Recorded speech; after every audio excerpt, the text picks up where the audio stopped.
Lately, I've been struggling.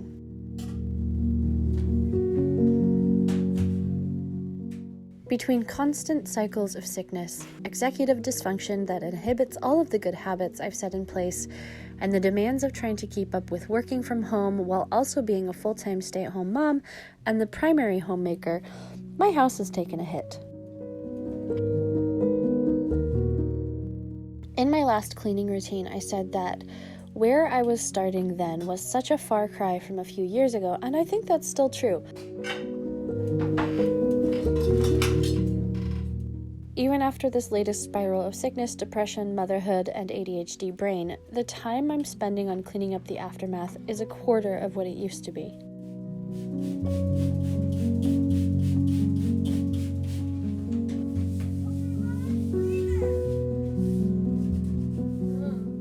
So today I thought I'd share my kitchen and dining room cleanup for anyone else who's feeling like they've spiraled and can't quite get out of it.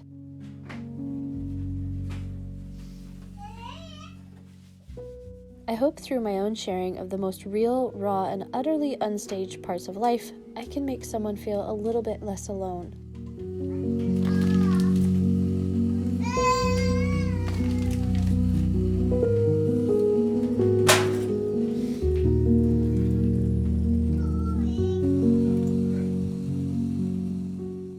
Because I share very 1950s based content here on YouTube, the kind of audience often attracted to my videos are those of a certain generation who view life back then through rose-colored glasses. I've been getting a lot of comments lately that lecture or critique my house and cleaning and belongings, and I can't lie, it's gotten to me. At the end of last year, because of comments like those, I had nearly decided to stop sharing the more vulnerable parts of life as a homemaker with neurodivergence.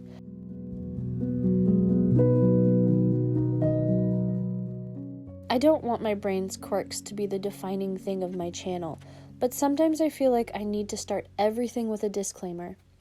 My house is not some massive, minimalist, clean-washed home with an influencer who hides all of their messes and never admits to having crumbs on the floor.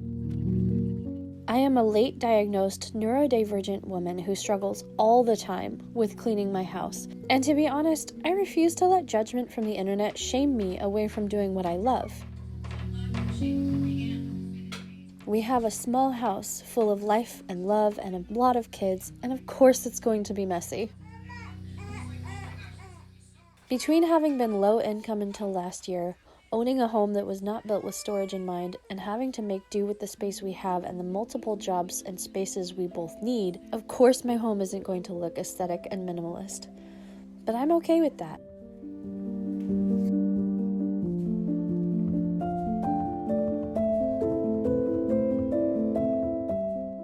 I started sharing vintage cleaning routines because it was a way for me to get around the disabilities ADHD presents when it comes to homemaking for me. With you to your next chapter. Executive dysfunction, pathological demand avoidance, overstimulation, and mental overwhelm affect me almost every single day. Filming a cleaning routine is a fun way to not only create the content that I love, but also tidy up those places my brain was not letting me get to otherwise.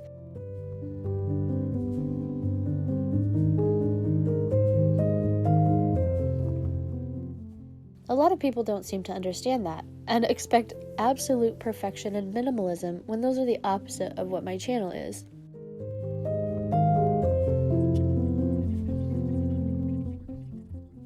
I get criticism all the time for owning too much stuff, and while I understand that those people only see 1 or 2 videos of mine and don't know everything that I'm dealing with, it also strikes me as so odd that a stranger on the internet would find someone and tell them to get rid of the things that they love.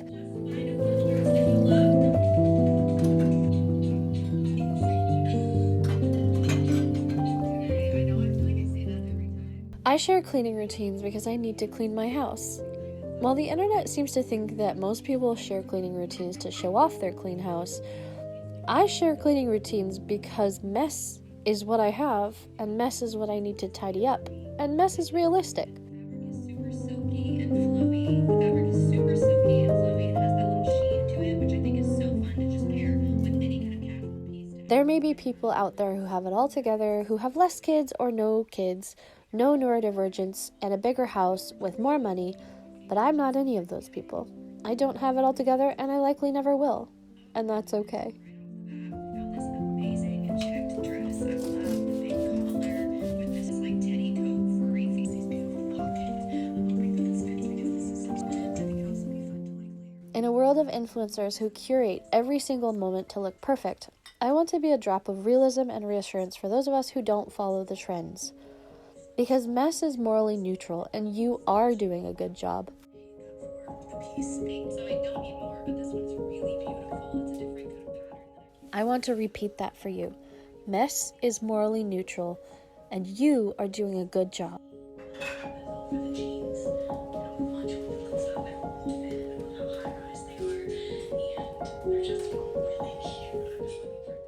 Sure, sometimes there are crumbs on my floor, sometimes there's paper trash in my living room from the kids coloring.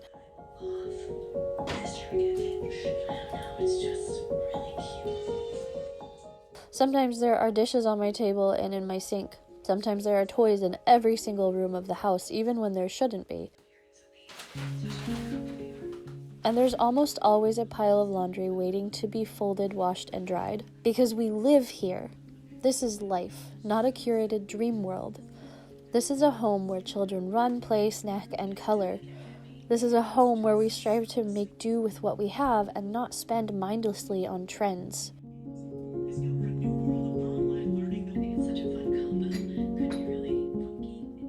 This is a house filled with things we love. And if my full bookshelves bother you, you're definitely on the wrong channel.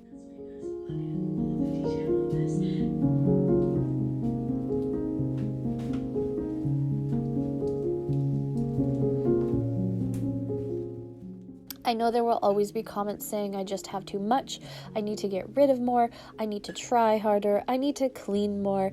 But you know what? Every time I click into those comments, I see people who have grown out of the small child phase, people with more money, fewer kids, no kids at all, bigger homes, or memories of a time that they don't want to remember as anything but perfectly golden.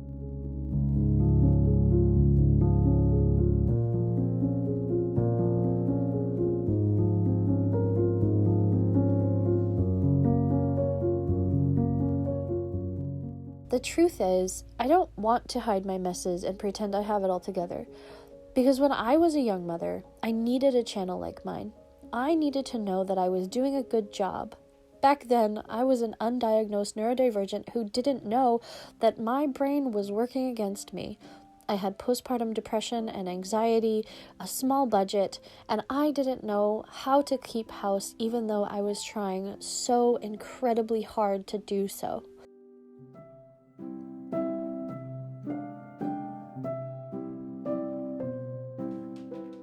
I needed to know that there was a world in which content creators didn't have a lot of money or a giant house and still lived a beautiful life.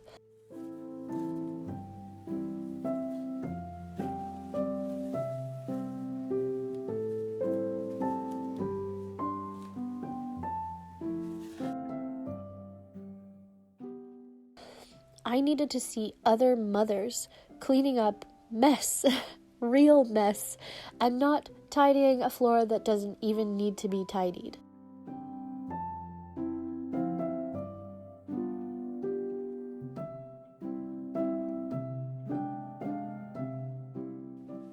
I needed to know that mess was morally neutral and that the crumbs on my floor didn't make me a bad mother.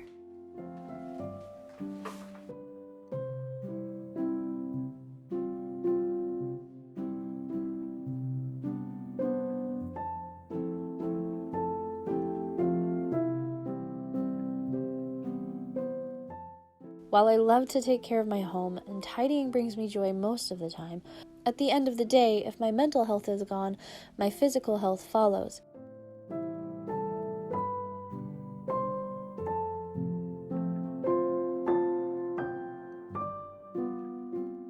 There will always be people who are uncomfortable with seeing a real mess in a real home, and my channel is not for them. My value as a person is not rooted in how much I can do for my husband or my children. It's rooted in a deep sense of who God made me to be, and I deeply believe I was made to share these vulnerable and messy parts of life so that others would not feel so alone.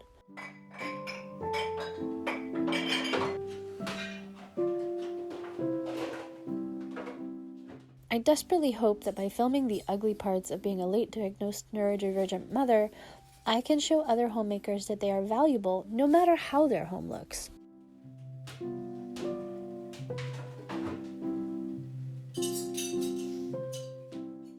They are worthy of respect and care and love and support, regardless of the messes on the floors, the dirty dishes in the sink, the unwiped tables, the dust on the books, regardless of how they look, if they brush their hair, how long it's been since they took a shower, whether their baby has been wearing the same pajamas all day. These homes and homemakers are not to be shamed and don't have anything to be ashamed of. If anything, they deserve to be told today and every day that they are doing a good job.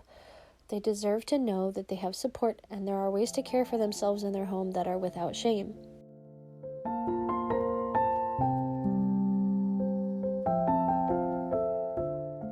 I stumbled across a video on TikTok the other day from Brave Dave, and what he said resonated today as I stared at my kitchen and fought my brain's instinct to give up before I'd even begun. Whether it makes us feel better or not, we know that it's contributing toward a more positive lifestyle that will ultimately add up to somehow finding a way out of this rut. So here I am, working my way out of a rut of depression, sickness, anxiety, and executive dysfunction that has had me in a chokehold for weeks. Here I am, hoping that by seeing me clean an imperfect house, you will find the motivation to do something positive for your home and your self-care too. Here I am, hoping that by sharing all of these vulnerable parts of myself, I can also remind all of you that you are doing a good job. You are doing a great job. As always, I hope that wherever you are feeling safe and loved. And until I see you again, have a beautiful day. Bye.